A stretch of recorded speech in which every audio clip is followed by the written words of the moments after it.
Atladara BAPS Swaminarayan મંદિરનો 79મો પાટોત્સવ ખૂબ જ ધામધૂમથી ઉજવવામાં આવ્યો હતો।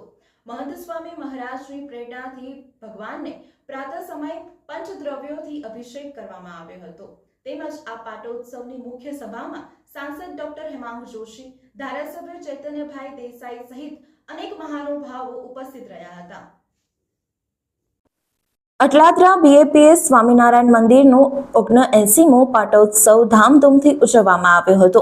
મહંત સ્વામી મહારાજની પ્રેરણાથી ઉજવવામાં આવેલા આ પાટોત્સવમાં પ્રાતઃ સમયે પ્રભુ પ્રતિમાઓને સંતોએ પંચદ્રવ્યોથી અભિષેક કરાવ્યો હતો। પાટોત્સવની મુખ્ય સભામાં સાંસદ ડોક્ટર હેમાંગ જોશી, સ્થાનિક વિધાયક ચૈતન્યભાઈ દેસાઈ સહ મહાનુભાવો ઉપસ્થિત રહ્યા હતા।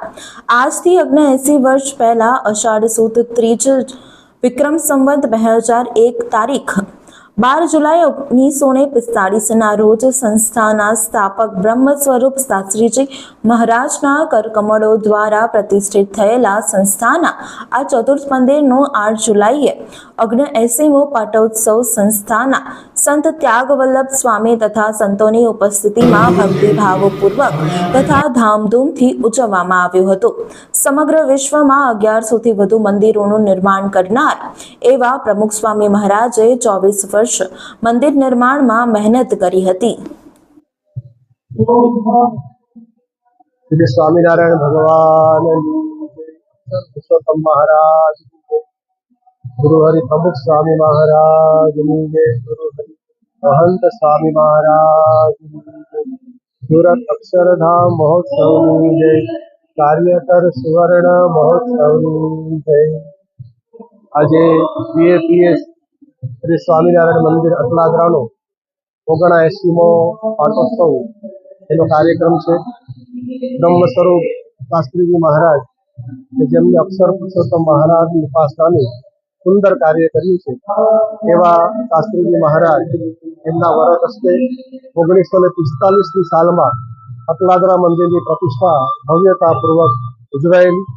આ પાટોત્સવની અંદર શોભાડવા માટે સંસ્થાના સદગુરુ સંત પરમ પૂજ્ય ત્યાગવલ્લભ સ્વામી ખાસ પોતે બોચાસણથી પધાર્યા છે। સવારે એમને સુંદર મજાનો અભિષેકનો લાભ આપ્યો।